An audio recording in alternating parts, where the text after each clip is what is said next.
ঢাকা আরিচা মহাসড়কের যানজট কমাতে তৈরি করা হচ্ছিল সরাসরি চলাচলের লেনের রাস্তা, কিন্তু ধামরাই অংশের এই লেনই এখন পরিণত হয়েছে দুর্ঘটনার ফাঁদে।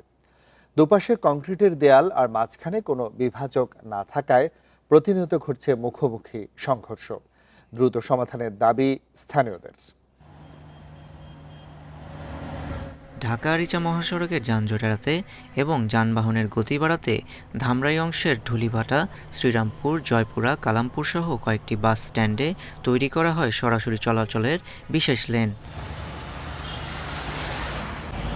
তবে সড়ক ব্যবহারকারীদের অভিযোগ, পরিকল্পনার ঘাটতিতে এখন এই লেনই হয়ে উঠেছে আতঙ্কের কারণ।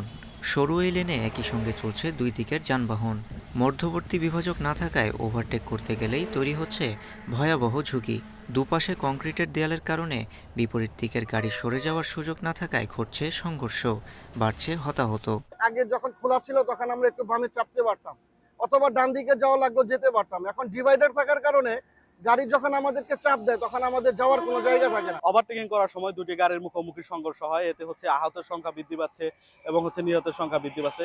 সড়ক নিরাপত্তার স্বার্থে ঢাকা আরিচা মহাসড়ককে অগ্রাধিকার দিয়ে এক্সপ্রেসওয়ে নির্মাণের দাবি জানিয়েছেন ব্যবহারকারীরা। এটা একটা এখন ভুল নকশা হিসেবে প্রমাণিত হয়েছে, দুর্ঘটনা প্রতিনিয়ত বেড়ে যাচ্ছে।